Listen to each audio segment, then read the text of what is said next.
Welcome to The Climb. This is episode 3 and I'm Ryan Daniel Moran. This is where I document my journey as an entrepreneur and my climb to the top, whatever that top is. The last time that we checked in together, I was feeling a little bit kicked around by life and business. And this time I feel the exact opposite. I feel clear and confident, and I feel really clear in where we're going in business. And I'm really excited to share it with you because I not only can see it, but there's momentum moving towards it. We launched the Capitalism Incubator. It's been so much fun. So we had 25 people join, and the price point is 6 payments of $3,000. So it's a bit of a premium product and an experience. It's been great. It's been fun, it's been light, and the progress that the students are making, even though at the time of this recording, we're only about a month in, it's been monumental. And it's been so great to see these entrepreneurs make these big shifts in their business and their vision. Even after 2 weeks, they were different people. And so they came in with the desire to have a profitable business. And what they're doing is they're casting 8-figure visions and they get the bigger picture. And it's been fun for me. It's been rewarding for me. And the progress and the momentum that these entrepreneurs are already making is gonna set them up to have multi-million-dollar businesses. And I'm immensely proud of what we've already done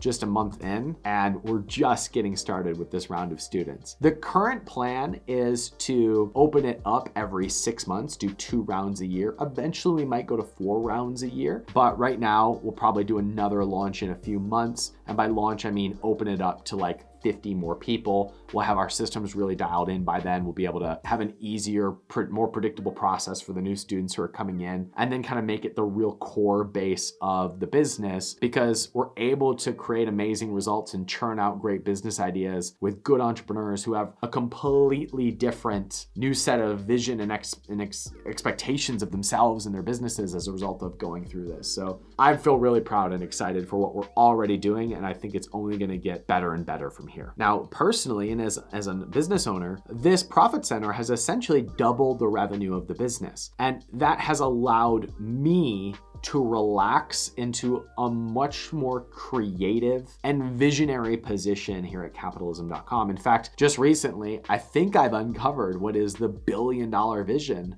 for capitalism.com, and I'm going to share that with you in a minute. For now, I'm just enjoying the fact that we're now consistently profitable. We now have our ideal person that we are serving consistently, and it has allowed me to relax into making great content, creating great long-term products, and really going all in on our customer without the tenseness of worrying about what we're going to sell this month. So I feel like I've become a better entrepreneur, and I've become a more relaxed entrepreneur in this process of launching this high-end product. And it's a really great lesson of, I wish that we had just focused on creating the best high-end product from the beginning, but I'm glad to get this lesson now because it's already becoming the foundation of the company. And so I am now taking my attention from building this really clear profit center in the Capitalism Incubator, and now doing the exact same thing for the 1%. So the 1% is our membership, where we have a 1-year curriculum, and we are building a community of entrepreneurs who are building businesses and investing the profits. And when we have both of those products and visions rock solid, then this is a company that is only focused on creating really great work for our ideal person. And it feels really good to be on the cusp of that. Now, what's got me really excited is I can finally see the billion-dollar vision of capitalism.com. Now, quick backstory here. I sometimes like to play with beliefs.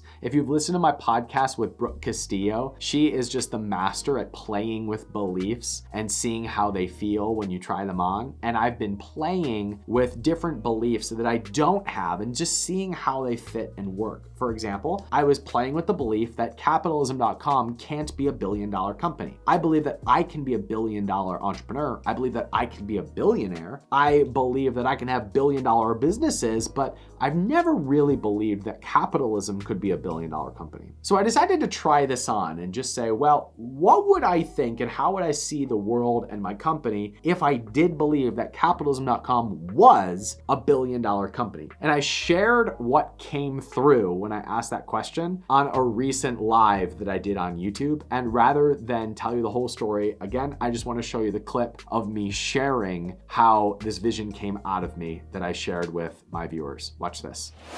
I believe that we find evidence for our beliefs. Most people think that they come to their conclusions logically, but they don't. They come to their conclusions emotionally and then they justify them logically. So yesterday I was kind of playing with the thought, what in my life do I not see because I don't believe it? And I said to myself, I don't believe that capitalism.com could be $1 billion company. I believe it's my audience. I believe it's my purpose. I believe it's my message. I believe it's my passion, but I've always thought if I'm going to have $1 billion empire, it could be fueled by capitalism, but it wouldn't be capitalism.com. So I challenged that thought and I asked myself the question, well, if I believed that capitalism was $1 billion company, how would the company change? If I believe that capitalism.com is $1 billion company, what happens when I look at the company? And then the $1 billion vision just like beamed in. And I have had the idea of making capitalism.com more like a marketplace in which people brought their business plan with a write-up of the business plan and a write-up about who they were as an entrepreneur. Well, if someone comes to capitalism.com with the business that they want to start and the problem that it addresses in the world, and allow other people to bid on investing in the company, supporting the company as an influencer, serving as an advisor, and they have 20 to 40% of the company earmarked for investors, relationships, advisors, and influencers. Well, what you have is you have other people seeing this business and wanting to support it, wanting to invest in it. And you have a platform for entrepreneurs to present their business plans and the vision and the direction that they want to go. So if you think about Kickstarter from a product perspective, this is the marketplace or the platform for the business ideas that solve problems. And it only takes one Twitter or one Quest Nutrition to really establish this as a marketplace that churns out great ideas and great entrepreneurs. So as a result of us doing what we do of supporting entrepreneurs and teaching entrepreneurs, we can also give them a platform on the marketplace that gives them more exposure, the funding, and the opportunities that they need in order to scale beyond their previous levels. And we'll have a small piece of all of those businesses, or at least the option to buy into those businesses as a result of creating exposure for them. So that is my $1 billion idea. And that came from simply playing with the idea of, if I believed that it was $1 billion business, what would I do?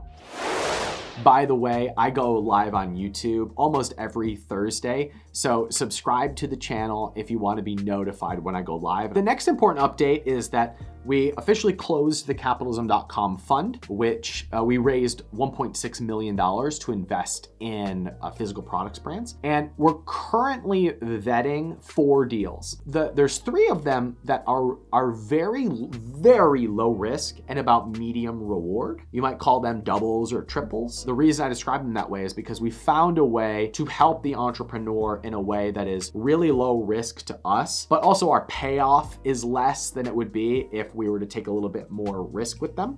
But it's going to be a dating period where we'll invest a little bit and get a little reward if we do our job, with the idea that eventually we might be able to do more business together as we get to know the entrepreneur a little bit more. So I'm excited about that because it allows us to date before we get married and make some money together and give a return to my investors in a way that doesn't put a lot of their capital at risk. But there's a 4th deal that is medium risk, very high reward. I'm so excited about this deal because it's a company that I just love. And the entrepreneur needs help. And the person running the business is such an amazing product developer. I respect them so much in their craft, and I'm so excited to help them. But it's gonna take some resources and some time to do that. And if we pull it off, and I think it's gonna be such a cool company and such a cool story. I'm so excited for this. I'm thrilled to be working with this business and this entrepreneur. And again, it's gonna take time and resources, and that's where the risk comes in.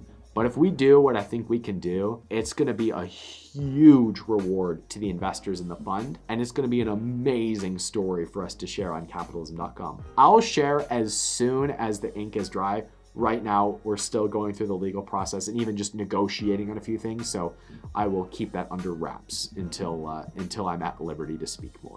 So all the major areas of the business are in a much healthier place than they've been for a long time. The place where we've been a little bit stuck, there's actually two places we've been a little bit stuck, but the first is with Capitalism Brands. Capitalism Brands is my lab for physical products brands. And we've hit some roadblocks there because the product development timeline has taken a lot longer than we thought. Now, we're a small team. There's only 5 of us at capitalism.com and a couple part-time people. And there's only 3 of us that are working on Capitalism Brands, but it's okay. We're still really excited about the product lines that we're developing there. There's 3 product lines in Capitalism Brands. There's our nootropic line, which is called Switch, which has 3 products: On Switch, Off Switch, and Out Switch. On Switch is a drink, get up and go in the morning, put you in flow, optimize your focus. Off Switch is decompress at the end of the day, gives your brain that signal, I'm off, I can decompress, I can think about other things, I'm gonna relax now. And then Out Switch is a nootropic right before bed, get the best sleep of your life, wake up the next day and go back on. So it's made to optimize circadian rhythms, happiness, and focus for the high performer, specifically the entrepreneur who works from home, because we tend to not have this separation between work and home, and our circadian rhythms are all messed up, and this will help fix that. So that's the first brand. The second is a line of protein powders that are specifically developed for baking. And then the third is a baking line. It is a line of baking products that are basically perfectly macro optimized for some of your favorite foods like pancakes and cake mixes and stuff like that. So those are some of the brands that we're developing. All of them are still in concept, not ready for launch. Switch is the one that's closest, but we're still at least 30 to 60 days from taking a sale. We're already really behind on our timeline, which is frustrating, but I'd rather do it right than do it fast. The other place that I guess we're kind of stuck is we ran an experiment over the last 90 days. That was a YouTube experiment that did not perform to our expectations. So we saw a big spike up in our YouTube growth when I started going live. So the experiment was, okay, why don't I just go live way more often? So we went from a few lives a month to several lives per week. It didn't go how we expected. Now, we had a lift in overall view count and watch time, but we had less views and watch time per video. So we were getting more frequency, but we were getting less overall viewers.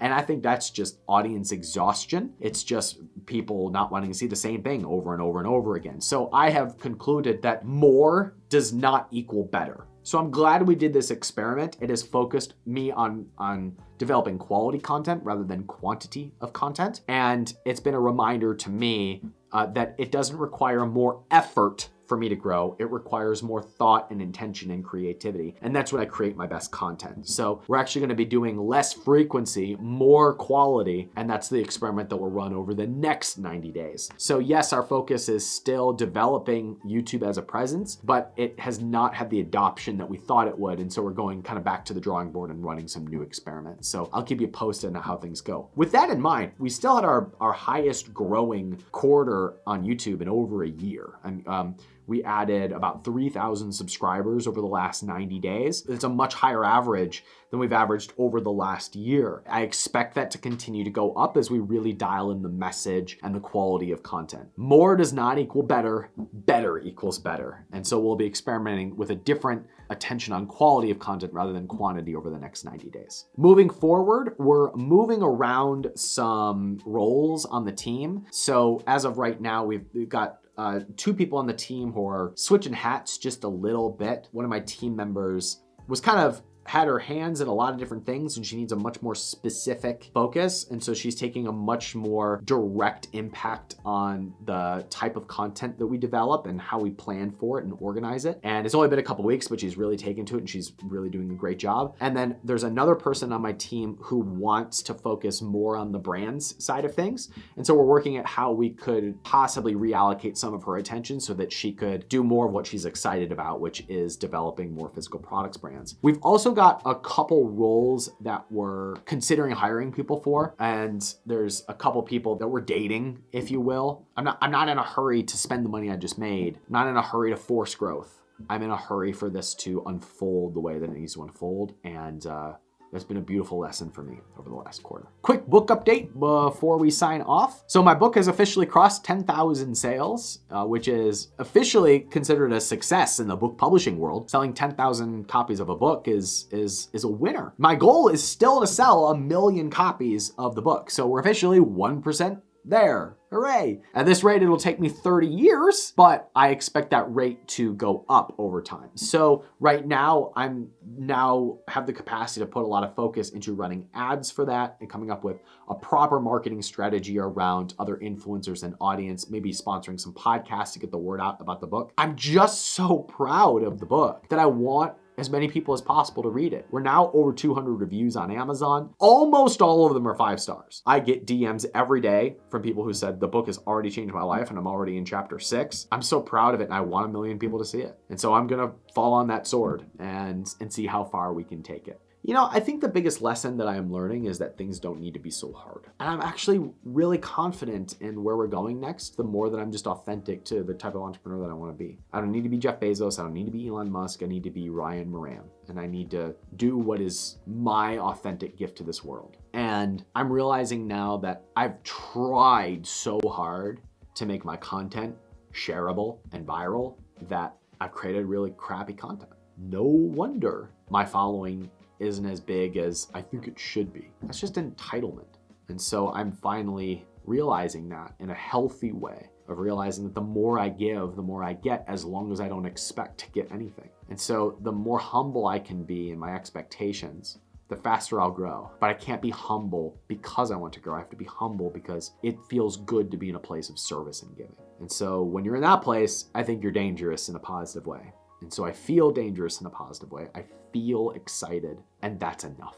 Thanks for watching. Thanks for sharing this journey with me. And I hope you'll decide to subscribe to the channel. And I hope to see you on an upcoming coffee or at one of our calls inside the 1%. Thanks for watching. Talk to you guys later. Take care.